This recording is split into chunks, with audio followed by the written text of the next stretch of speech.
Hello दोस्तों, आप लोग कैसे हैं? आशा करते हैं कि आप लोग बहुत ही अच्छे होंगे और आप लोग का पढ़ाई बहुत अच्छे से चल रहा होगा।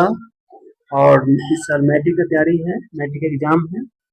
तो बहुत से बच्चे जो है मैट्रिक एग्जाम की तैयारी कर रहे हैं। इसी के लिए मैं लेके आया हूँ आप लोग के लिए 50 जो है वो महत्वपूर्ण ऑब्जेक्टिव क्वेश्चन। ऐसे क्वेश्चन जो है वो एग्जाम में बार बार पूछे जाते हैं, जो आपके लिए बहुत इंपॉर्टेंट है।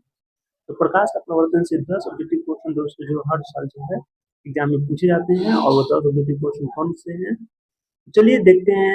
वो 10 ऑब्जेक्टिव क्वेश्चन कौन है जो बार बार एग्जाम में पूछे जाते हैं। तो इसके लिए आपके लिए 50 ऑब्जेक्टिव क्वेश्चन को आपको टच करना होगा। 50 ऑब्जेक्टिव क्वेश्चन भी आपको देखना होगा, है ना। तो देख सकते हैं हमने से 50 ऑब्जेक्टिव क्वेश्चन लाए हैं। अगर आप पढ़ाई अच्छे से करते हैं, अगर आपके पढ़ाई में दम है, तो 50 में 45 नंबर ला कर दिखाएं, तभी हम जानेंगे कि आप पढ़ने वाले बच्चे हैं, न तो पढ़ाई अपना छोड़ दें। तो चलते हैं दोस्तों, देखते हैं कि आप 50 में से 45 नंबर लाते हैं कि नहीं। अगर दोस्तों अगर आप 50 में से 45 नंबर नहीं लाते हैं, तो आप अपना पढ़ाई छोड़ दो, क्योंकि आप पढ़ रहे हैं अपने माता पिता के लिए। अपने माता पिता को पास होकर दिखाना है इस साल कि हम भी किसी बच्चा से कम नहीं है, क्योंकि हम भी अपनी माँ का दूध पिए, है ना। तो दिखाना है 50 से 45 लाकर। तो चलते हैं दोस्तों, आगे की ओर बढ़ते हैं और देखते हैं वो 50 क्वेश्चन कौन कौन से हैं जो कितने महत्वपूर्ण है, जो एग्जाम में ये साल इस बार आएगा। तो चलते हैं दोस्तों, शुरू करते हैं। तो चलते दोस्तों देखते हैं, तो देख सकते हैं आपके लिए वीवीआई इंपॉर्टेंट क्वेश्चन लेके आए हैं। देख सकते हैं इसमें लिखा हो क्या, कक्षा 10 में भौतिक यानी फिजिक्स। अब जो पार्ट का नाम है फिजिक्स, इंग्लिश में फिजिक्स बोलते हैं और हिंदी में बोलते हैं इसको भौतिक, है ना।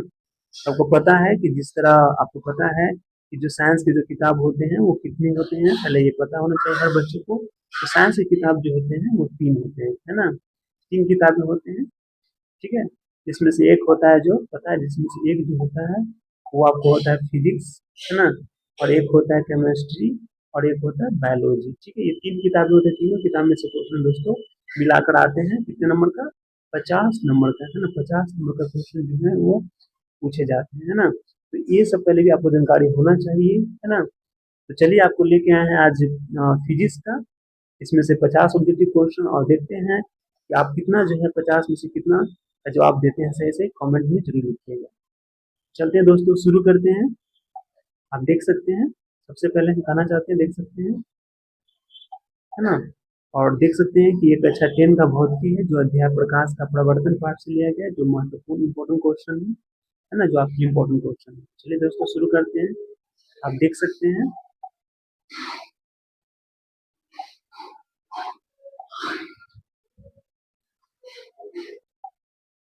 चलते दोस्तों देखते हैं। इसमें से पहला क्वेश्चन है, प्रकाश किस प्रकार का। चलिए दोस्तों देखते हैं क्या लिखा हुआ है। आप देख सकते हैं पहला क्या देख लिखा हुआ है ना, कि प्रकाश, प्रकाश जो है। तो दोस्तों देखते हैं पहला क्वेश्चन क्या है। और पहला क्वेश्चन क्या है, बताने से पहले आप सारे कॉपी किताब नोट्स लेकर बैठ जाएं और इसे उतारें, क्योंकि एग्जाम में जो है वो 100% आने का चांस है। देख सकते हैं पहला क्वेश्चन क्या है कि प्रकाश किस प्रकार का तरंग है। प्रकाश जो होते हैं वो किस प्रकार का तरंग है ना। तो देख सकते हैं इसमें 4 गो ऑप्शन दिया हुआ है, अनुप्रस्थ, यांत्रिक तरंग, इनमें से कोई नहीं। तो बताइए इनमें से चारों में से इसका सही जवाब क्या होगा। तो देखा जाए तो इनमें से चारों में से जो पहला इसमें से सही जवाब है वो है ऑप्शन नंबर आपका है बी है ना। प्रकाश जो है वो आपका अनुप्रस्थ तरंग है, ये आप जान लीजिएगा, है ना। अनुप्रस्थ तरंग है, यानी इसको विद्युत चुंबकीय तरंग भी कहा जाता है, ठीक है। चलते हैं अगला क्वेश्चन की ओर। अगला क्वेश्चन देखिए बहुत ही मोस्ट और इम्पोर्टेंट क्वेश्चन है ना। अगला क्वेश्चन क्या आप देख सकते हैं। अगला क्वेश्चन क्या है कि प्रकाश की चाल निर्वात में कितनी होती है। प्रकाश की जो चाल होती है वो निर्वात में कितनी होती है। तो चलते हैं हम देखते हैं क्वेश्चन नंबर दूसरा देखते हैं, है ना। नेक्स्ट क्वेश्चन देखते हैं। नेक्स्ट क्वेश्चन क्या है कि प्रकाश की चाल निर्वात में कितनी होती है। प्रकाश की जो चाल होती है वो निर्वात में कितनी होती है। निर्वात का मतलब क्या दोस्तों, पहले ये समझना है ना। बहुत से बच्चे जो क्वेश्चन को रट लेते हैं, याद कर लेते हैं रट रट कर, तो ऐसा नहीं करना है। ऐसा करने पर बच्चे जो है वहां जाकर अच्छे नंबर नहीं लाते, गलत गलत टिक लगा लेते हैं। तो पहले समझिए कि निर्वात का मतलब क्या होता है। निर्वात का मतलब जो होता है एक खाली स्थान होता है। निर्वात का मतलब जो होता है कि वो खाली स्थान होता है जिसमें हवा जो है हवा न हो, है ना। तो उसे हम निर्वात कहते हैं। तो ये भी पूछ रहा है क्या, कि प्रकाश में जो है वो निर्वात की चाल कितनी होती है, ये आपको बताना है ना। तो देख सकते हैं इसका चार ऑप्शन दिया है। चारों ऑप्शन में से ए में है 3 × 10⁸ मीटर प्रति सेकेंड, बी में है 3 × 10⁸मीटर प्रति सेकेंड, है ना। और इसी तरह सी में भी है और डी में भी है। तो देख सकते हैं ये चार ऑप्शन दिए गए हैं। तो चारों में से देखा जाए तो इसका सही आंसर होगा ऑप्शन नंबर होगा, इसका सही ऑप्शन होगा ऑप्शन नंबर बी होगा, है ना। ऑप्शन नंबर बी जो है वो आपका सही आंसर है, ठीक है। उसके बाद चलते हैं अगला क्वेश्चन की। अगला क्वेश्चन देखिए कितना महत्वपूर्ण क्वेश्चन है। अगला क्वेश्चन क्या है कि प्रकाश के परावर्तन के कितने नियम होते हैं, यानी जो प्रकाश का जो परावर्तन होता है इसके कितने नियम होते हैं आपको बताना है। इस तरह आप देख सकते हैं कि इसका चार ऑप्शन है ना, ऑप्शन चार है। पहला में है ए, बी में है 2, सी में है 3 और डी में है 4। तो बताइए इन चारों में से इसका सही ऑप्शन क्या होगा। तो देखा जाए तो क्वेश्चन नंबर तीसरा का जो है इसका सही ऑप्शन होगा ऑप्शन नंबर बी, है ना। यानी प्रकाश के जो है अपवर्तन की जो है इसके कितने नियम होते हैं, 2 नियम होते हैं, ठीक है। ये इसका सही आंसर होगा, इसका करेक्ट आंसर हो क्या होगा बी, ऑप्शन नंबर बी होगा, ठीक है। समझ गए, चलिए आगे चलते हैं। अगला क्वेश्चन देख सकते हैं। अगला क्वेश्चन क्या है कि प्रकाश के परावर्तन के नियम के अनुसार आपतन कोण परावर्तन कोण में क्या संबंध है। जैसे हम बताना चाहते हैं आप लोग को कि प्रकाश के जो परावर्तन के जो नियम होते हैं वो 2 कोण होते हैं। एक प्रकाश जो होते हैं वो आने वाला होता है और एक जो होता है टकरा कर चला जाता है। तो जो प्रकाश आता है उसे हम क्या कहते हैं, जो प्रकाश आने वाला होता है उसे हम आपतन कहते हैं, और जो प्रकाश जो चला जाता है उसे हम परावर्तन कहते हैं। यानी आने वाला किरण को आपतन कोण, आपतन प्रकाश, जाने वालों को परावर्तन। तो जब प्रकाश जाती है इस तरह जो है एक कोण बन जाती है। इस तरह देखा जाए तो एक बीच में जो है एक कोण बन जाती है। इसी कोण को क्या कहा जाता है, जो कोण बनता है 60 डिग्री के दोनों तरफ कोण बन जाता है। तो यही पूछ रहा है क्या कि प्रकाश के परावर्तन के नियम में जो आपतन कोण परावर्तन कोण में क्या संबंध है, दोनों में क्या संबंध है। तो देखा जाए तो इसका सही जवाब होगा ऑप्शन नंबर क्या होगा, चार ऑप्शन है तो इसका सही जवाब होगा ऑप्शन नंबर सी। क्या जवाब होगा, ऑप्शन नंबर सी होगा। यानी इसका सही जवाब है आई बराबर आर, यानी दोनों कोण जो है आपतन कोण परावर्तन कोण दोनों कोण क्या होते हैं, बराबर होते हैं। क्या होते हैं, बराबर होते हैं, ये याद रखिएगा। यानी आई बराबर आर होते हैं, ठीक है। इसका सही आंसर है क्या, सी है। सही आंसर क्या, सी, सी को लॉक किया गया, ठीक है। तो चलते हैं अगला क्वेश्चन की ओर। अगला क्वेश्चन देखते हैं। अगला क्वेश्चन बहुत ही महत्वपूर्ण क्वेश्चन है। अगला क्वेश्चन दोस्तों क्या है, लिखा हुआ है कि समतल दर्पण, है ना। लिखा हुआ क्या है ना, कि समतल दर्पण द्वारा बना प्रतिबिंब हमेशा कैसा होता है। तो अब हम दोस्तों जानेंगे कि समतल दर्पण क्या होता है ना। समतल दर्पण क्या होता है, जैसा आपको हम बताना चाहते हैं कि जो समतल दर्पण होता है वो एक ऐसा दर्पण होता है जिसमें चेहरा जो है वो बराबर दिखाई देता है, न छोटा न बड़ा, बराबर दिखाई देता है ना। तो ऐसे दर्पण को समतल दर्पण कहते हैं। जैसे जो घर में हम आईना देखते हैं वो आपका समतल दर्पण है, जिसमें हमारा चेहरा जो है, चेहरा जो क्या होता है, चेहरा जो, तो इसमें क्या होता है, चेहरा जो है वो आपको बराबर दिखाई देता है ना, नाक मुंह सब बराबर देता है, दिखाई देता है। तो ऐसे दर्पण को हम लोग क्या कहते हैं, समतल दर्पण कहते हैं, समझ होंगे। तो आपको बताना है कि समतल दर्पण में जो प्रतिबिंब होता है वो कैसा बनता है। प्रतिबिंब बताना है, यानी आपका जो प्रतिबिंब होता है, जो चेहरा होता है उसका प्रतिबिंब कैसा बनता है। इस तरह चार ऑप्शन देख सकते हैं, चार ऑप्शन दिया है। ऑप्शन ए में दिया है वास्तविक और उल्टा, ऑप्शन बी में आभासी और सीधा, सी में वास्तविक और सीधा, और डी में आभासी और उल्टा। तो बताइए कि इन चारों में से इसका सही जवाब क्या होगा। तो देखा जाए तो इसका सही जवाब होगा ऑप्शन नंबर हो जाएगा, इसका सही जवाब क्या होगा, तो ऑप्शन नंबर सही जवाब होगा ऑप्शन नंबर बी। यानी बी जो है इसका सही ऑप्शन। यानी समतल दर्पण में जो प्रतिबिंब बनता है वो कैसा बनता है, आभासी यानी काल्पनिक और सीधा बनता है। तो ये आपका सही जवाब हुआ, है ना। तो ऑप्शन बी को लॉक किया जाए, ठीक है। अब चलते हैं अगला क्वेश्चन की ओर। अब देखते हैं अगला प्रश्न की ओर। अगला प्रश्न क्या है कि समतल दर्पण की, है ना, समतल दर्पण, अगला प्रश्न क्या है, समतल दर्पण की फोकस दूरी कितनी होती है। फोकस जो दूरी होती है समतल दर्पण में कितनी होती है, तो देख सकते हैं इसका 4 ऑप्शन दिया गया है। ऑप्शन ए में है 0, बी में 10, सी में 20 सेंटीमीटर और डी में अनंत। तो बताइए इसका सही जवाब क्या है। ये ऐसे क्वेश्चन जो है बार बार एग्जाम में पूछे जाते हैं। ऐसे क्वेश्चन जो है वो 2022 में पूछा गया था, 2025 में भी क्वेश्चन आया था, है ना। ऐसे क्वेश्चन बहुत बार एग्जाम में आते हैं, तो सारे क्वेश्चन जो आपके बहुत मोस्ट और इम्पोर्टेंट लेके आए हैं दोस्तों, है ना मेरे प्यारे बच्चों, है ना। ये सारे क्वेश्चन मोस्ट इम्पोर्टेंट है। तो बताइए छठा का जो है सही ऑप्शन क्या होगा, किसे लॉक किया जाए, जल्दी बताएं। तो देखा जाए तो क्वेश्चन नंबर 6 का जो है इसका सही जवाब होगा ऑप्शन नंबर डी, यानी डी को लॉक किया जाए। डी जो है ये आपका सही आंसर है, डी इसका सही ऑप्शन है, ठीक है। क्योंकि समतल ध्रुव की जो फोकस दूरी होती है वो अनंत होती है, इसे आप याद रखिएगा, ठीक है। उसके बाद चलते हैं अगला क्वेश्चन की ओर। अगला क्वेश्चन देख सकते हैं क्या लिखा हुआ है, गोलीय दर्पण, है ना। गोलीय दर्पण की फोकस दूरी उसकी वक्रता त्रिज्या की कितनी होती है, ये भी क्वेश्चन बार बार पूछा जाता है। तो बताइए इसका 4 ऑप्शन है। ऑप्शन ए में दुगनी, बी में आधी, सी में बराबर और डी में एक चौथाई। तो बताइए इन चारों में से इसका सही जवाब क्या होगा। तो क्वेश्चन नंबर देखा जाए 7 का जो है यानी सपना का जो है वो सही ऑप्शन होगा ऑप्शन नंबर बी, यानी बी को लॉक किया जाए, है ना। इसका बी जो है इसका करेक्ट आंसर, बी ऑप्शन को लॉक किया जाए, है ना। फिर गोले दर्पण की जो फोकस दूरी होती है याद रखिएगा उसकी वक्रता त्रिज्या की क्या होती है, उसकी वक्रता त्रिज्या की आधी होती है ना। उसकी वक्रता त्रिज्या की आधी होती है, 1/2 होती है, ठीक है। ये इसे याद रखिएगा, ठीक है। उसके बाद चलते हैं क्वेश्चन नंबर 8वां देखते हैं। नेक्स्ट क्वेश्चन, क्वेश्चन नंबर 8वां में क्या लिखा हुआ है कि यदि किसी गोलीय दर्पण की वक्रता त्रिज्या 20 सेंटीमीटर है तो इसकी फोकस दूरी क्या होगा दोस्तों, ये सोचने की बात है। तो फोकस दूरी कैसे निकलते हैं, तो टेंशन लेने की बात नहीं है। सबसे पहले जब फोकस दूरी बोला तो हमको लास्ट में देखना है, लास्ट में क्या लिखा हुआ फोकस। तो फोकस जो लास्ट में लिखा हुआ है तो फोकस दूरी का पहले हम सूत्र लिखते हैं। क्या लिखेंगे, इसका सूत्र लिखेंगे। तो फोकस दूरी का सूत्र जो होता है ना, जिसको एफ से सूचित करते हैं, एफ बराबर होता है r/2। ये इसका फॉर्मूला है ना। सॉरी एफ बराबर क्या होता है, r/2 होता है ना। यानी कहने का मतलब है कि जो फोकस दूरी होता है, फोकस दूरी का आपका फॉर्मूला होता है, क्या फॉर्मूला होता है, एफ बराबर क्या होता है, r/2 होता है ना, r/2 होता है।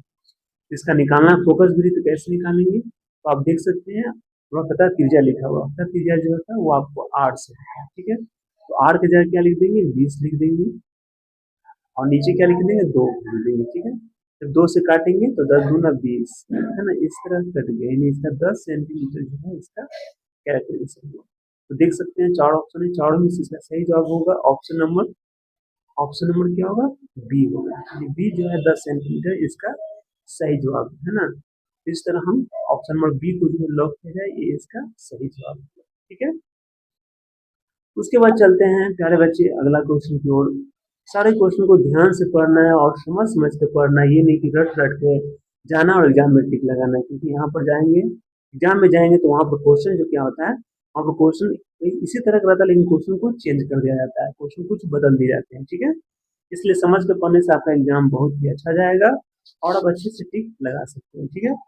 अगला क्वेश्चन क्या दिया हुआ कि दाढ़ी, है ना, ध्यान दीजिएगा, दाढ़ी बनाने के लिए किस दर्पण का उपयोग किया जाता है। दाढ़ी तो समझ के, दाढ़ी का मतलब होता है हजामत, इन्हें हम देखते हैं, है ना। जो हम जाते हैं बाल कटाने के लिए, दाढ़ी बनाने के लिए, तो हजाम के पास क्या रहता है, एक मिरर रहता है, यानी एक आईना रहता है, जिसमें हम क्या करते हैं, अपना चेहरा को देखते हैं और उसी के अनुसार जो है अपना दाढ़ी जो बढ़ा रहता है ना, जो भी दाढ़ी उड़ी बना रहता है उसको हम कटवाते हैं। तो यहाँ बताना क्या है कि दाढ़ी बनाने के लिए किस दर्पण का उपयोग करते हैं, यानी हजाम जो है वो दाढ़ी बनाने के लिए किस दर्पण को, है ना, रखते हैं, कैसा दर्पण को रखते हैं। तो आपको पता है दर्पण तो 3 होते हैं। एक दर्पण होता है आपको पता है, एक होता है उत्तल दर्पण, एक अवतल होते हैं, एक समतल होते हैं। तो बताइए तीनों में से किस दर्पण का उपयोग जो है वो हजामत यानी हजाम जो है दाढ़ी बनाने के लिए करते हैं। तो बताइए इसका करेक्ट आंसर क्या होगा चारों में से। तो देखा जाए तो इसका करेक्ट आंसर होगा ऑप्शन नंबर, इसका होगा सी, यानी अवतल दर्पण। अवतल दर्पण का उपयोग जो है वो दाढ़ी बनाने के लिए करते हैं। इसका करेक्ट आंसर सी, सी को लॉक किया जाए, ये आपका करेक्ट आंसर है। ठीक है, समझ गए। चलिए अब आगे चलते हैं।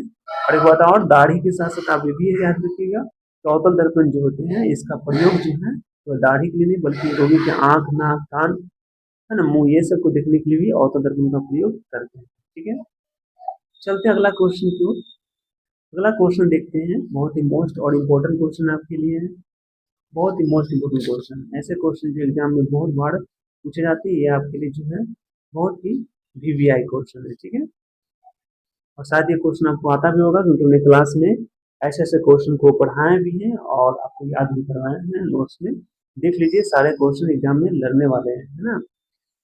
तो लिखा हुआ है कि वाहनों के साइड मिरर, साइड मिरर का मतलब होता है पश्च दृश्य दर्पण, यानी जिसे हम पीछे देखते हैं, किसका उपयोग होता है। जैसे आपको कहने का मतलब होता है कि जब हम गाड़ी चलाते हैं, स्कूटी या कोई मोटरसाइकिल, तो उसमें क्या होता है, गोल आईना रहता है ना। इसमें क्या करते हैं, पीछे का हम सीन देखते हैं ना। गाड़ी में जो गोल आईना होता है, इसमें क्या करते हैं, पीछे का जो है वो सीन देखते हैं। और दर्पण जो होते हैं वो दोनों तरफ कुछ आईना देखते होंगे, स्कूटी में, गाड़ी में दोनों तरफ आईना लगा होता है ना। तो ये बताना है कि इस आईना में, दर्पण में जो है ना, वाहनों के साइड मिरर में किसका उपयोग होता है, यानी मतलब कौन सा दर्पण हम लोग गाड़ी में, बाइक में, स्कूटी में, टेम्पो में लगाते हैं जैसे पीछे का सीन हमको साफ साफ दिखाई दे। तो देख सकते हैं इसका चार ऑप्शन दिया हुआ है। ऑप्शन ए में अवतल, बी में उत्तल, सी में समतल और डी में बेलनाकार। तो बताइए इसका सही आंसर क्या होगा। तो देखा जाए तो इसका सही आंसर होगा ऑप्शन नंबर बी, है ना, उत्तल दर्पण। यानी उत्तर दर्पण क्वेश्चन को, है ना, उत्तर दर्पण जो है इसका सही आंसर है। ऑप्शन नंबर बी को जो है ये लॉक किया जाए, ये आपका करेक्ट आंसर हुआ। ठीक है, समझ गए, है ना। अब तो समझ ही गए होंगे, तो पूरे विस्तार से समझ जाइए। उत्तर दर्पण का उपयोग जो है गाड़ी के साइड में जो उपयोग करते हैं, साइड मिरर के उपयोग करते हैं, यानी पीछे का सीन देखने के लिए करते हैं।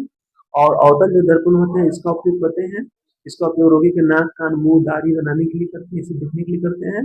और समतल दर्पण जो होता है इसका उपयोग जो है घर में जो अपना चेहरा देखने के लिए करते हैं। ठीक है, इस तरफ दर्पण समझ गए होंगे, तीनों दर्पण आपके लिए बहुत मोस्ट और इम्पोर्टेंट है। चलते हैं अगला दोस्तों क्वेश्चन की ओर। कितने बच्चे जो होते हैं वो बहुत ही हड़बड़ा जाते हैं, सोचते हैं सर बहुत बता रहे हैं, धीरे धीरे बता रहे हैं, समझा कर बता रहे हैं, वो हाली हाली सोचते हैं क्वेश्चन बढ़ा बढ़ा के देखिए। तो हाली क्वेश्चन बढ़ा के दोस्तों नहीं देखना है। तो अगर आप हाली बढ़ा के देखिएगा दोस्तों तो आपको समझ में नहीं आएगा, जिससे कारण आपका मैट्रिक एग्जाम खराब जा सकता है। इसलिए सारे क्वेश्चन को, पॉइंट को समझिए, है ना। अगला क्वेश्चन देख सकते हैं, लिखा हुआ कि मोटर कार, मोटर कार की हेडलाइट में किस दर्पण का प्रयोग होता है। देखिए दोस्तों, क्वेश्चन सेम उसी तरह है लेकिन इसे क्वेश्चन को बदल दिया गया है।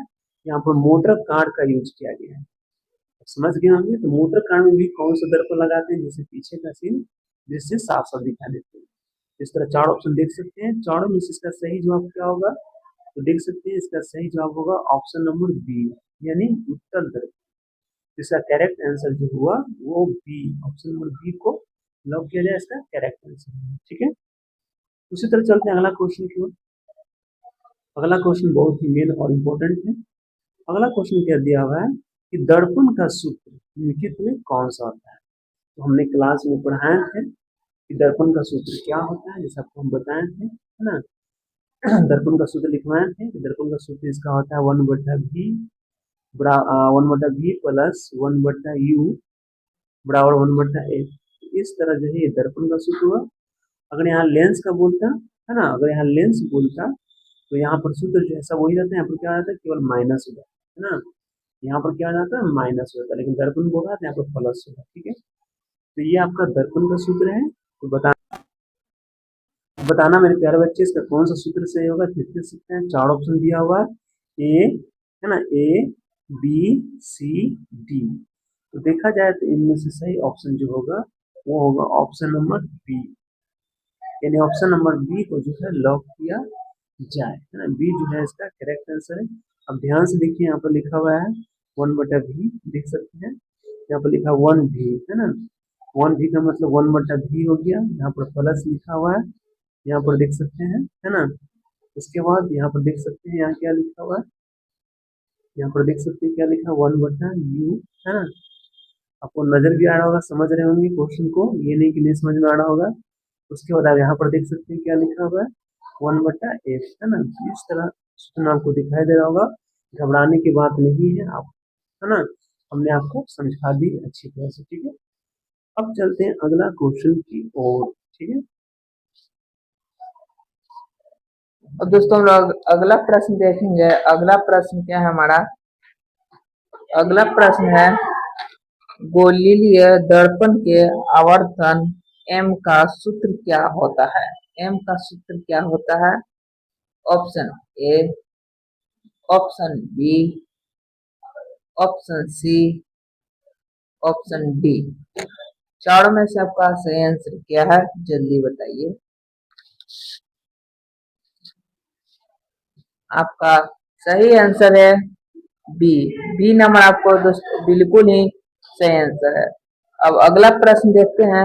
अगला प्रश्न क्या है? यदि आवर्धन m का मान ऋणात्मक मतलब कि नेगेटिव है तो प्रतिबिंब की तो अगला क्वेश्चन देख सकते हैं। अगला क्वेश्चन क्या है कि आवर्धन का मान यदि ऋणात्मक है तो प्रतिबिंब की प्रकृति कैसी होती है। यानी आवर्धन आपको पता है दोस्तों, आवर्धन को जो है वो m से सूचित किया जाता है और इसका सूत्र होता है -v/u होता है। तो ये आपका पूछ रहा है, इसका प्रकृति पूछ रहा है। प्रकृति का मतलब क्या होता है समझते हैं। प्रकृति दो तरह के होते हैं। प्रकृति एक होते हैं वास्तविक और एक होते हैं काल्पनिक। तो आपको ये बताना है कि वास्तविक होगा कि काल्पनिक होगा, समझ में आया, है ना। तो प्रकृति होता है काल्पनिक और वास्तविक, ये आपको बताना है। काल्पनिक को हम लोग क्या बोलते हैं, आभासी बोलते हैं। एक मतलब फिर से समझ जाए क्या कर रहा है, क्या आवर्धन का मान ऋणात्मक है तो प्रतिबिंब की प्रकृति कैसी होती है ना। तो प्रकृति की बात किया जाए, प्रकृति जो होता है एक होता है वास्तविक, पहले समझ लें। हाल ही क्वेश्चन आगे नहीं बढ़ाना है, क्योंकि अगर हाल ही क्वेश्चन बढ़ा देंगे नहीं समझेंगे तो दिक्कत होगा दोस्तों मेरे प्यारे बच्चों। इसलिए प्रकृति जो होती है, प्रकृति दो होती है, एक वास्तविक होती है और एक आभासी होती है, जिसे हम लोग काल्पनिक भी कहते हैं, ठीक ना। तो वास्तविक के साथ जो प्रतिबिंब बनता है वो उल्टा बनता है, याद रखिएगा।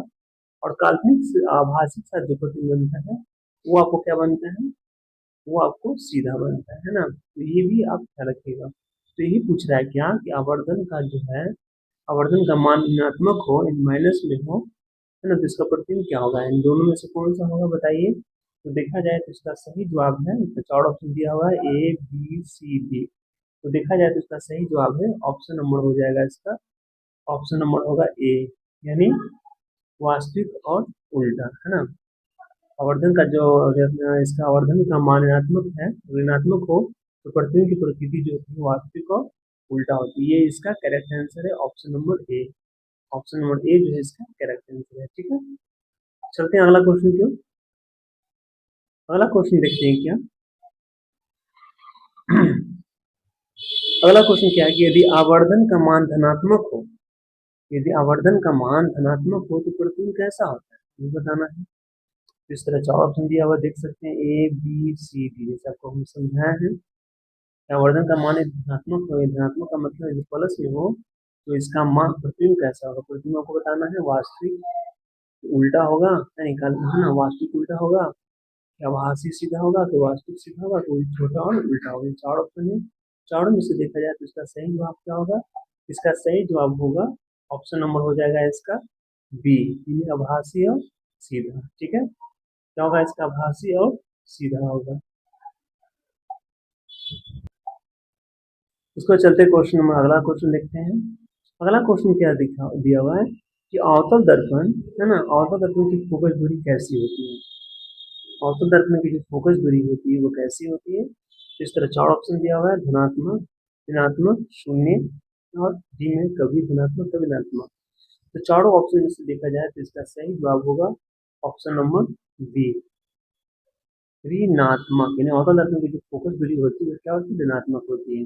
ऐसा करना मतलब दोस्तों ये धनात्मक ऋणात्मक कैसे आपको क्लियर कर देते हैं। कहने का मतलब है कि जब हम मैथ बनाते हैं, है ना, तो मैथ में देखते हैं कि एक तरफ क्या रहता है अवतल, है ना, एक अवतल दर्पण होता है आपको पता है, और एक क्या होता है उत्तल दर्पण होता है, ध्यान से देखिएगा, है ना। तो कहने का मतलब होता है कि इसमें क्या होता है, एक यू होता है, एक भी होता है, एक एफ होता है। इसमें भी यू होता है, भी होता है, और क्या होता है ना, और क्या होता है एक होता है, चार होते हैं, ठीक है। तो इसमें जब मैथ बनाते हैं, है ना, तो इसमें अवतल दर्पण का जो है प्लस माइनस से सूचित किया जाता है, चित्र के अनुसार बनता है। तो देखा जाए तो अवतल दर्पण में जो यू होता है वो आपको, है ना, जो यू होता है वो माइनस होता है, भी जो है माइनस में होता है, और एक भी जो होता है वो माइनस में होता है। ये सभी जो है माइनस में होता है। और इधर बात किया जाए, इधर जो है यू जो होता है वो केवल माइनस में होता है, बाकी भी प्लस में और ये प्लस में यानी धनात्मक होता है। तो यही यहाँ पर पूछ रहा है, यही यहाँ पर पूछ रहा है क्या कि अवतल दर्पण की जो अवतल दर्पण जो होती है उसकी फोकस दूरी कैसा होता है ना। तो फोकस दूरी कैसा होता है, ये प्लस में होता है कि माइनस में होता है। यहाँ पर आप देख सकते हैं कि अवतल दर्पण जो है ये सभी जो है वो माइनस में होता है, यानी यू से वस्तु की दूरी, वी से प्रतिबिंब की दूरी, एफ से फोकस की दूरी, जितने भी होते हैं ये सब माइनस में होते हैं। और ऐसे भी याद रखिए कि अवतल दर्पण में जो आगे का जो चित्र बनता है वो सारे माइनस में होते हैं, और दर्पण के जो पीछे बनता है तो वो क्या होते हैं, प्लस में होते हैं, है ना। तो ये आप देख सकते हैं कि अवतल दर्पण जितने भी होते हैं वो सारे आगे होते हैं, यू वी एफ सब आगे होते हैं, और उत्तर दर्पण जो वी और एफ होते हैं वो पीछे होते हैं, ये सब प्लस में होते हैं और ये माइनस में होते हैं। तो आशा करते हैं मेरे प्यारे बच्चे समझ में आ गया होगा। क्लास में भी आपको सर बताए थे, हम भी बताए थे, है ना। चलते हैं अगला क्वेश्चन की ओर। अगला क्वेश्चन देखते हैं। तो सारे दोस्तों क्वेश्चन आगे, है ना, जल्दी जल्दी टिक लगा के आगे नहीं बढ़ना पड़ता, सभी को समझाना पड़ता है। तो चलते हैं अगला क्वेश्चन देखते हैं। अगला क्वेश्चन क्या है, उत्तर दर्पण की फोकस दूरी कैसी है बताना है। उत्तर दर्पण की फोकस दूरी कैसी होती है तभी हम बताए थे आपको। तो बताइए फटाफट, चारों में से इसका कौन ऑप्शन सही होगा। तो देखा जाए तो इसका, है ना, क्वेश्चन नंबर 17 का जो है इसका ऑप्शन नंबर सही है कौन है, तो इसका सही होगा ऑप्शन नंबर ए होगा, यानी धनात्मक। धनात्मक यानी इसका करेक्ट आंसर है ऑप्शन नंबर ए जो है, लॉक किया जाए इसका सही आंसर। तो समझ गए आप लोग दोस्तों, कोई टेंशन नहीं लेना है जब उत्तर दर्पण कहेगा, इसमें जो भी चीज होता है, यानी फोकस दूरी का, चाहे वस्तु की दूरी का, मतलब फोकस की दूरी का, ये सभी जो है वो प्लस में होता है ना। उत्तर दर्पण में क्या होता है, सभी प्लस में होते हैं, और अगर अवतल दर्पण बोल दे वो क्या होते हैं, सभी जो होते हैं वो माइनस में होते हैं। ठीक है, समझ लेंगे। चलिए अब अगला क्वेश्चन को चलते हैं। अगला क्वेश्चन देख सकते हैं, अगला क्वेश्चन क्या है कि सौर कुकर, है ना, सौर कुकर में किस दर्पण का प्रयोग किया जाता है। सौर कुकर का मतलब क्या समझे, सौर कुकर का मतलब वो होता है जो सूर्य के प्रकाश से, क्या होता है दोस्तों, सूर्य के प्रकाश से जो है खाना बनता है ना, खाना जो है वो बनता है, उसी को कहते हैं सौर कुकर। तो सौर कुकर में किस प्रकार का दर्पण का प्रयोग करेंगे, जिससे खाना जो है वो तेजी से बन जाए। ठीक है, तो कौन से दर्पण का प्रयोग करेंगे, इस तरह आप देख सकते हैं इसमें चार ऑप्शन है, एक उत्तर, बी अवतल, सी समतल और डी इनमें से सही है। तो बताइए इसका सही जवाब क्या होगा, तो इसका सही जवाब होगा ऑप्शन नंबर बी, अवतल दर्पण। अवतल दर्पण क्वेश्चन को लॉक किया जाए, ये आपका करेक्ट आंसर हुआ। समझ गए दोस्तों, पढ़ाई का मतलब होता है समझना, ये नहीं कि बस उसे रटना और हाल आगे बढ़ाना। ठीक है, समझ कर ही आगे बढ़िएगा, न तो एग्जाम में आप पीछे रह जाइएगा। ठीक है, इसलिए सारे क्वेश्चन को दोस्तों समझा रहे हैं, अनसाने की बात नहीं है, समझिए। ठीक है,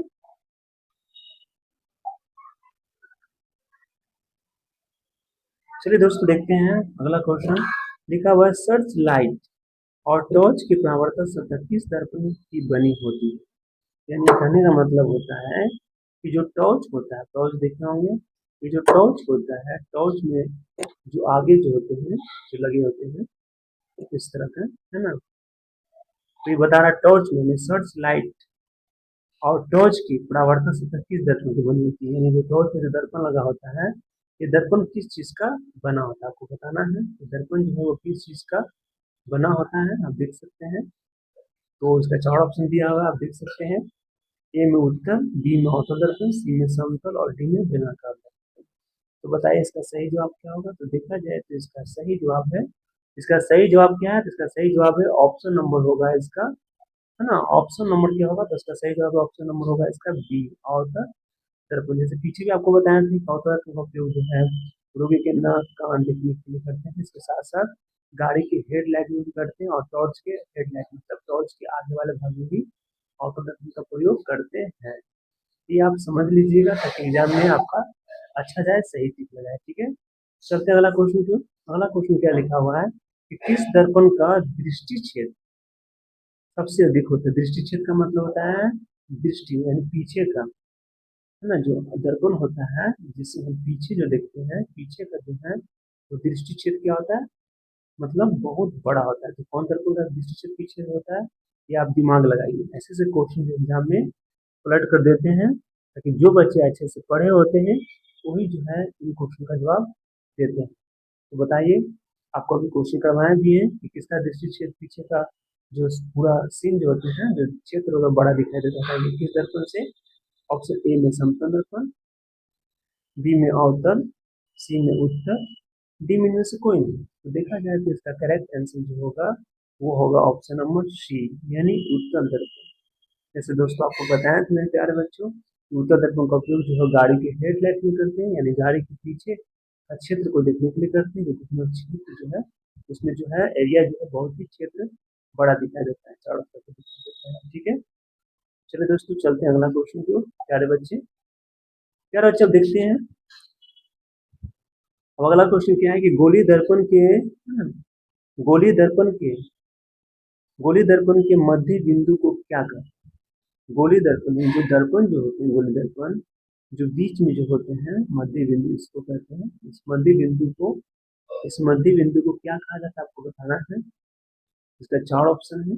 ऑप्शन ए वक्रता केंद्र, बी मुख्य फोकस, सी ध्रुव और डी ज्वाला केंद्र। बताइए, ये चारों में से इसका सही जवाब जो होगा वो होगा ऑप्शन नंबर सी। क्या कहते हैं, ऑप्शन नंबर सी जो है इसका करेक्ट आंसर है ना। सी क्वेश्चन को, है ना, सी क्वेश्चन जो है लॉक किया जाए, ये आपका करेक्ट आंसर है। यानी जो सी जो होता है, आपको बता दें, ये जो केंद्र जो होता है बीच का, उसको हम लोग क्या कहते हैं, सी यानी पी कहते हैं। पी से क्या होता है, ध्रुव होता है। तो बीच का जो होता है भाग उसको हम लोग ध्रुव कहते हैं, है ना। ठीक है, उसको चलते हैं अगला क्वेश्चन की ओर।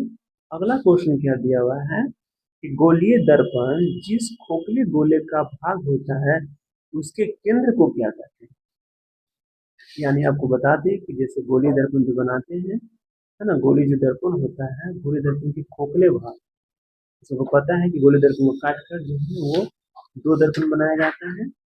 एक जो होता है अवतल और एक होता है उत्तल। एक दर्पण जो है वो अवतल दर्पण बनाते हैं और एक जो है क्या बनाते हैं, उत्तल दर्पण बनाते हैं, है ना। तो ये आपको बताना है ना, कि गोली दर्पण जिस गोले का भाग होता है उसके केंद्र को क्या कहते हैं। इसके केंद्र जो दर्पण बना, उससे जो दर्पण बना उसके केंद्र को क्या कहते हैं बताइए, है ना। इसका सही जवाब होगा ऑप्शन नंबर सी। क्या कहते हैं, वक्रता केंद्र कहा जाता है ना, वक्रता केंद्र। तो देखिए दोस्तों, कहने का मतलब जैसे ये है, जैसे आपका दर्पण हुआ, दर्पण इसी तरह बनता है, देख लीजिए। और उसके बाद यहाँ पर देख सकते हैं ये पी जो है आपका ये ध्रुव हुआ, और यहाँ जो हो गया ये सी वक्रता केंद्र, और तो ये बोल रहा है क्या, गोली दर्पण में जिस गोले का भाग होता है उस गोले के केंद्र को क्या कहते हैं। तो इस गोले के केंद्र को बीच वाले भाग को क्या कहते हैं, तो वक्रता केंद्र कहा जाता है। ये आप समझने की कोशिश कीजिएगा, ठीक है।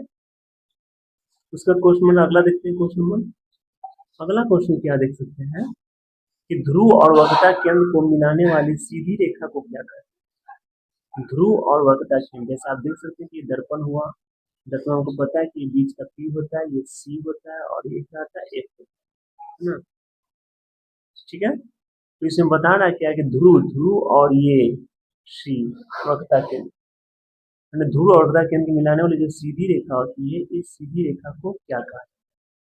ये आपको बताना है। इसका 4 ऑप्शन दिया हुआ है मुख्य। ऑप्शन बी में फोकस दूरी, सी में वक्रता त्रिज्या और डी में आपतित किरण। तो देखा जाए तो इसका सही जवाब होगा ऑप्शन नंबर होगा, इसका सही जवाब क्या होगा, ऑप्शन नंबर ए।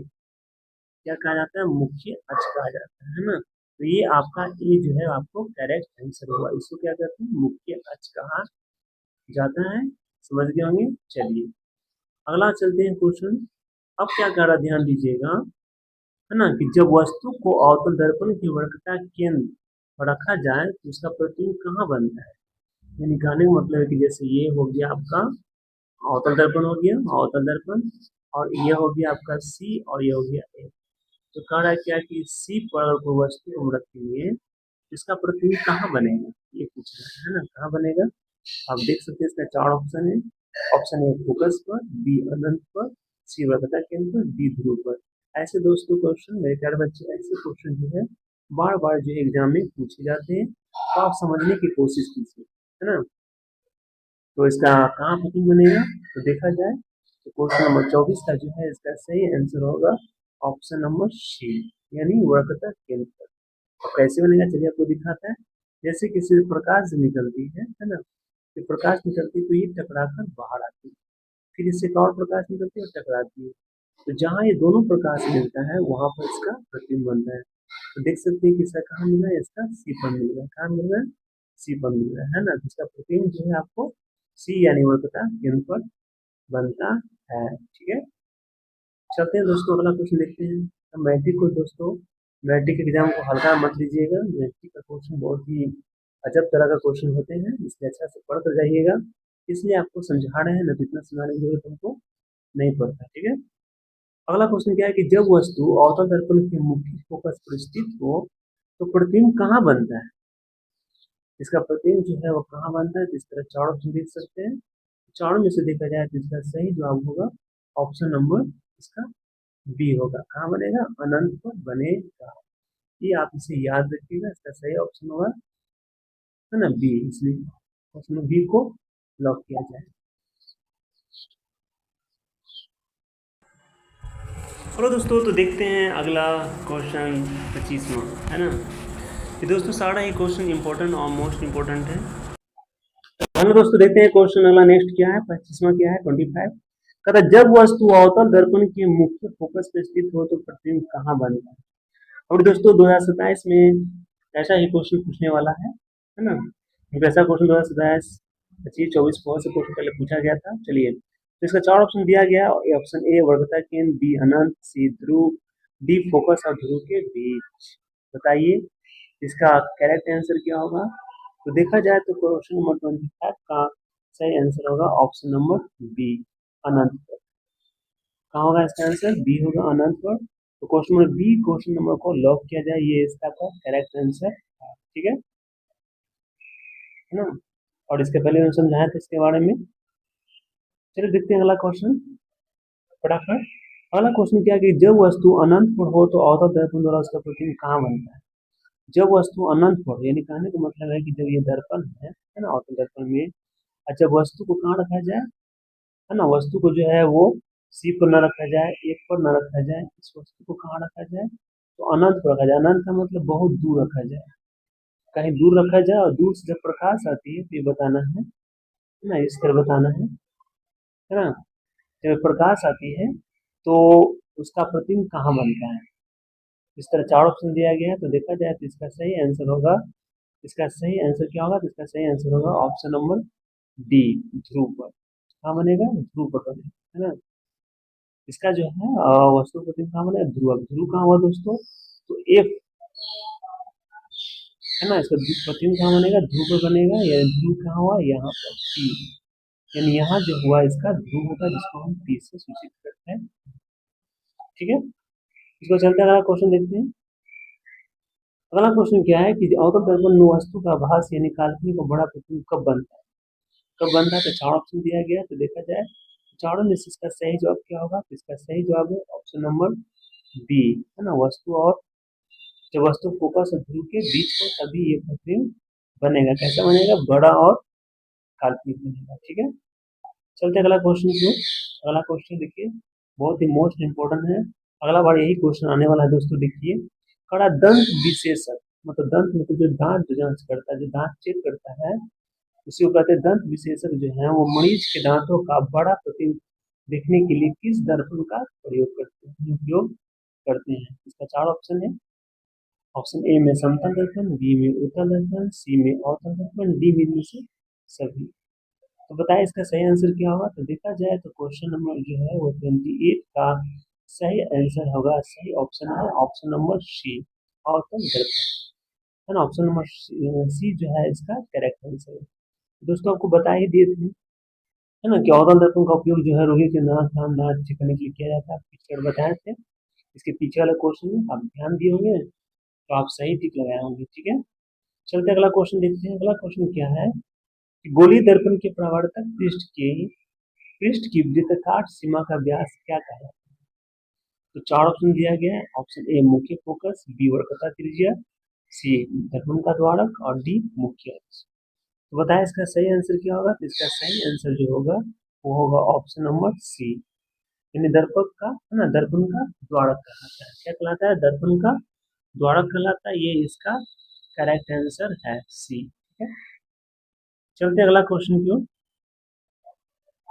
अगला क्वेश्चन क्या दिया हुआ है कि किस दर्पण से, है ना, ध्यान दीजिएगा, किस दर्पण से हमेशा वस्तु से छोटा और सीधा प्रतिबिंब मिलता है। ये दोस्तों बहुत ही वीवीआई इंपॉर्टेंट क्वेश्चन है। ऐसे क्वेश्चन बार बार एग्जाम में पूछे जाते हैं। तो बताइए कौन से दर्पण में जो है वस्तु का छोटा और सीधा प्रतिबिंब बनता है? किससे बनेगा बताइए? इसका चार ऑप्शन है, तो देखा जाए तो इसका सही ऑप्शन क्या होगा? Option A, B, C, D, चार ऑप्शन दिया गया है। तो चारों में से देखा जाए तो इसका सही आंसर होगा ऑप्शन नंबर बी, यानी उत्तल दर्पण। जी हाँ, उत्तल दर्पण में जो है वस्तु का प्रतिबिंब हमेशा छोटा और सीधा बनता है, और अवतल दर्पण में हमेशा क्या बनता है? अवतल दर्पण हमेशा बड़ा और सॉरी वास्तविक और उल्टा बनता है ना। तो याद रखिएगा कि जिसमें सीधा लिखा होगा, ध्यान दीजिएगा, जिसमें सीधा लिखा होगा तो सीधा प्रतिबिंब हमेशा जो है वो उत्तल दर्पण में ही बनता है, और उल्टा प्रतिबिंब जो है वो हमेशा जो है, उल्टा प्रतिबिंब जो है वो हमेशा जो है आपको कौन दर्पण बनता है? तो अवतल दर्पण बनता है। ये चीज को आप याद रखिएगा। ठीक है, उसको चलते अगला क्वेश्चन की ओर। अगला क्वेश्चन देखते हैं। लिखा हुआ है कि वास्तविक प्रतिबिंब को क्या पर्दे पर प्राप्त किया जा सकता है? आपको बताना है। ऑप्शन ए में हाँ, बी में नहीं, सी में कभी कभी, और डी में इनमें से कोई नहीं। बताएं तो इसका क्या आंसर होगा? इसका करेक्ट आंसर होगा ऑप्शन नंबर ए, है ना। इसका क्या होगा? ये जो है इसका सही ऑप्शन है, ये जो है इसका करेक्ट ऑप्शन है। ठीक है, इसका सही आंसर ए होगा। ठीक है, चलते हैं क्वेश्चन अगला देखते हैं।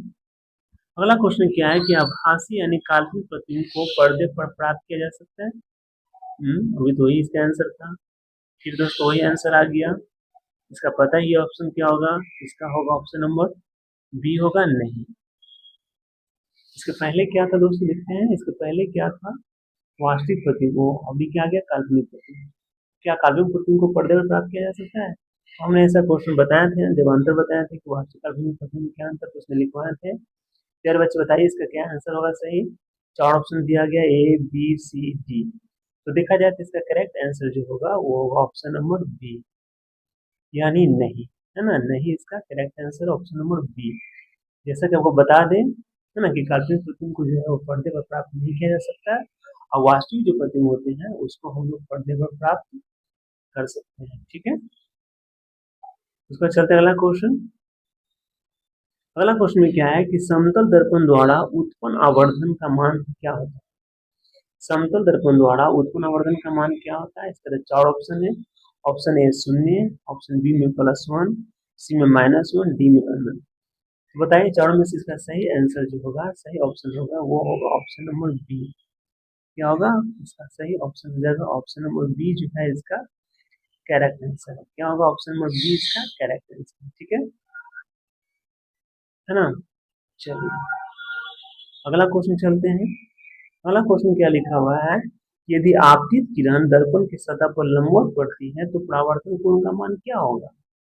बताइए, चार ऑप्शन दिया है। ऑप्शन ए में 90 डिग्री, बी में 45 डिग्री, सी में 0 डिग्री, और डी में 180 डिग्री। इस चारों में से इसका सही आंसर क्या होगा?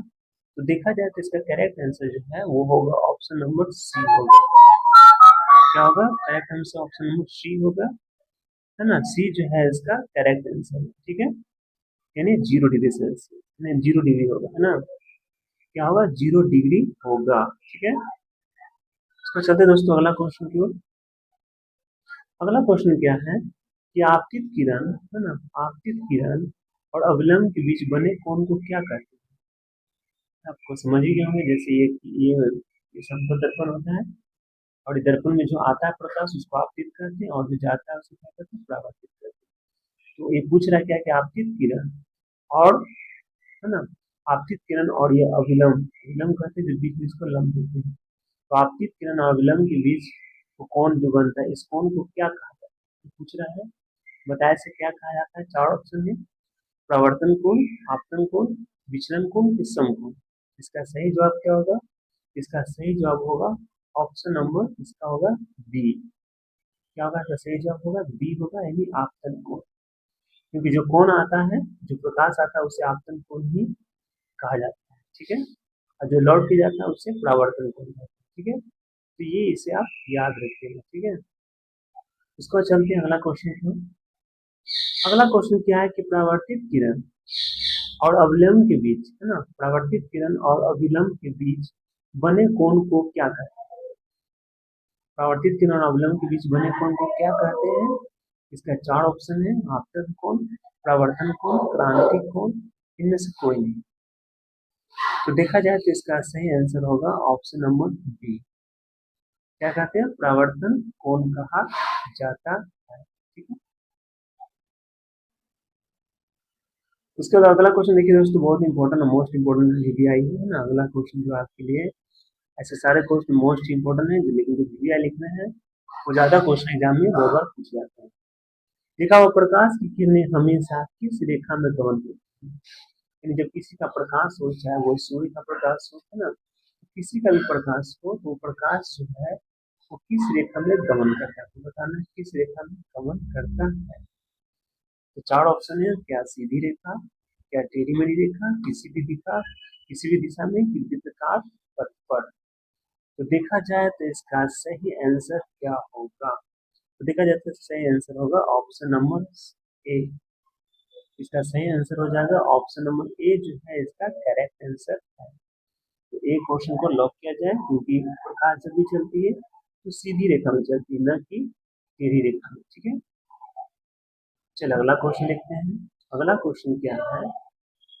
अगला क्वेश्चन क्या कह रहा है कि प्रकाश के किरण, है ना, अगला क्वेश्चन क्या कह रहा है कि किरणों के समूह, है ना, किरणों के समूह को क्या कहा जाता है? यानी जो किरण का जो समूह होता है, इस तरह जो समूह होते हैं, है ना, इन समूह को क्या कहा जाता है? ऑप्शन ए प्रकाश सूत्र, किरण पुंज, प्रदीप्त, प्रकीर्णन। बताइए क्या आंसर होगा? तो देखा जाए तो इसका करेक्ट आंसर जो होगा वो होगा ऑप्शन नंबर, इसका क्या होगा, बी होगा।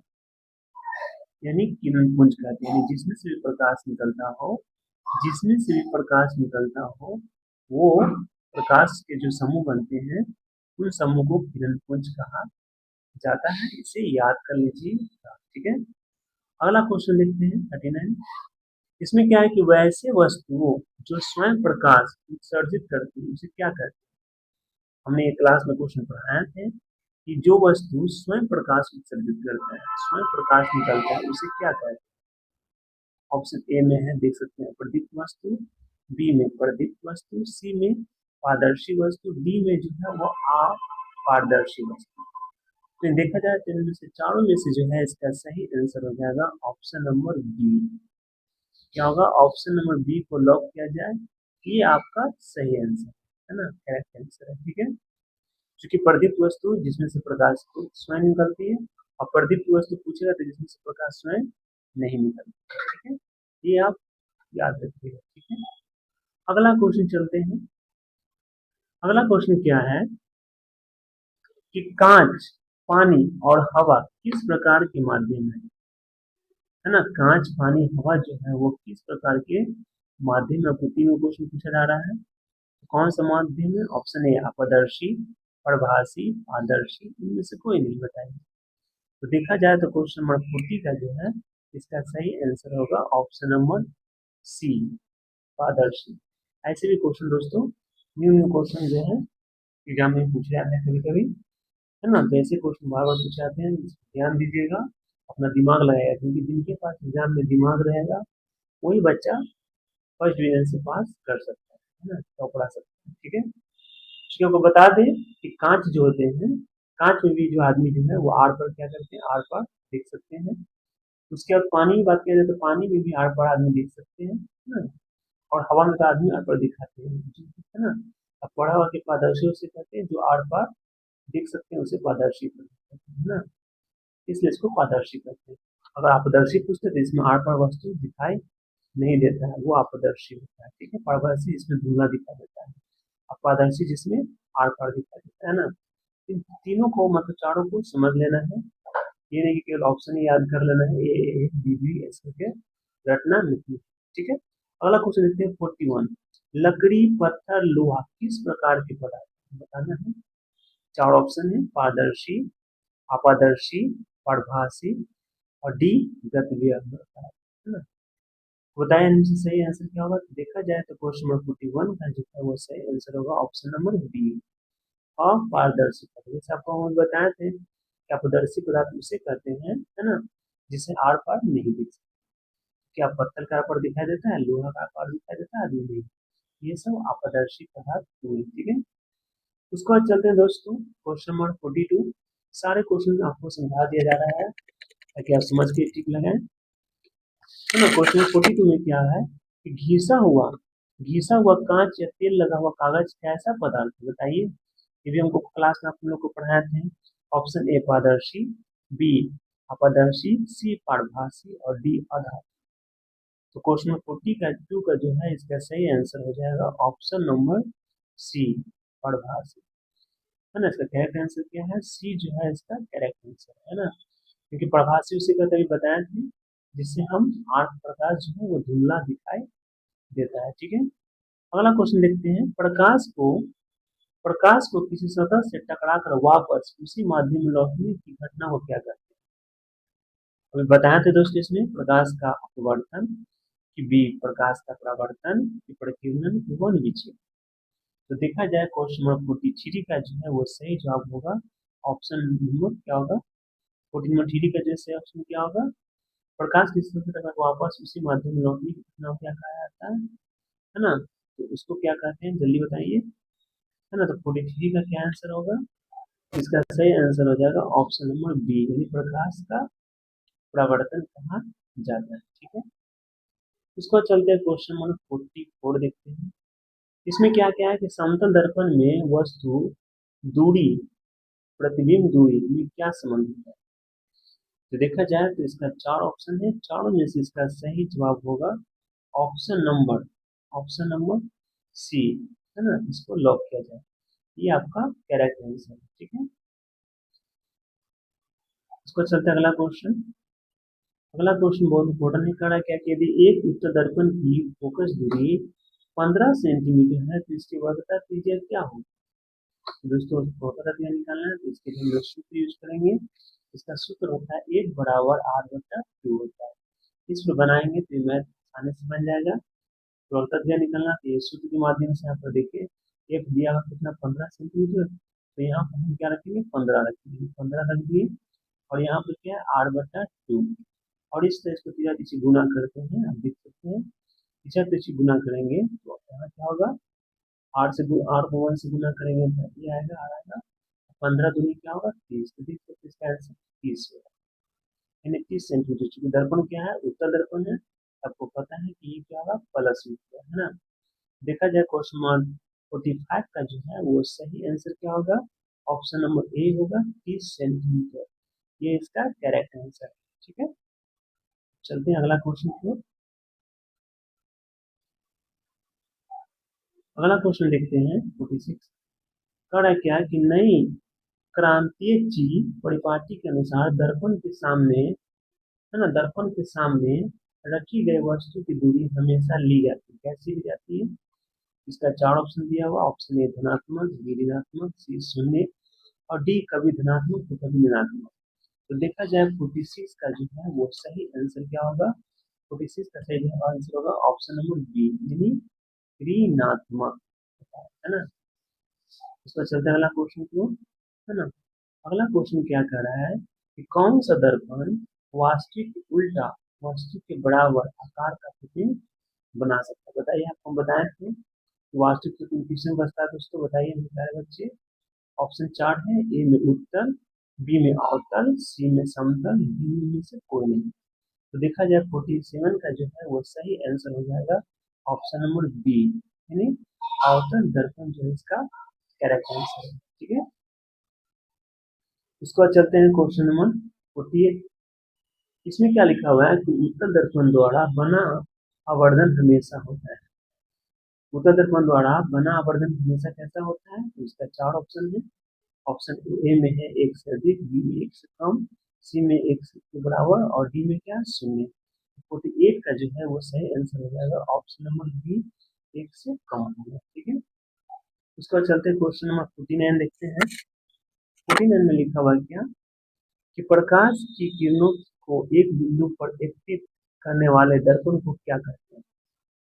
क्या कहते हैं? 4 ऑप्शन दिया हुआ है, 4 ऑप्शन देख सकते हैं, ए बी सी डी। तो देखा जाए तो इन चारों में से इसका सही जवाब होगा ऑप्शन नंबर बी, अभिसारी दर्पण। जैसे आपको बताए थे कि जब प्रकाश जो है जब एक बिंदु पर पड़ती है उसे क्या कहते हैं? उसे जो है वो क्या कहते हैं? अभिसारी कहते हैं, है ना।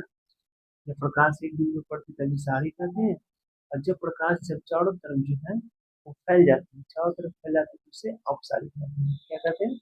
अपसारी कहते हैं ना, ये बात को याद रखिएगा। ठीक है, तो यहाँ पर क्या कह रहा है, प्रकाश जो है वो क्या करती है, एक बिंदु पर एकत्रित होती है। एकत्रित का मतलब जब बढ़ती है, तो इसे क्या कहते हैं? ऑप्शन नंबर बी इसका सही ऑप्शन है, अभिसारी कहते हैं। ठीक है, इसके बाद 50 नंबर क्वेश्चन दोस्तों, लास्ट क्वेश्चन देखिए। लास्ट में क्या है कि प्रकाश की किरणें, है ना, प्रकाश की किरणों को फैलाने वाले दर्पण को क्या कहते हैं? जो प्रकाश की किरण को चारों तरफ फैला देता है उसे क्या कहते हैं? इस तरह 4 ऑप्शन दिया गया, आप देख सकते हैं। तो चारों में से इसका सही जवाब है ऑप्शन नंबर बी, अपसारी। बताए थे इसमें क्या होता है, प्रकाश जो है वो चारों तरफ फैल जाता है, इसे क्या कहते हैं? अपसारी। समझ गए हो दोस्तों? चलिए देखिए आपने 50 में कितना क्वेश्चन का टिक लगाया है, तो कमेंट में जरूर लिखें। अगला वीडियो में फिर मिलेंगे। चलते हैं दोस्तों, बाय।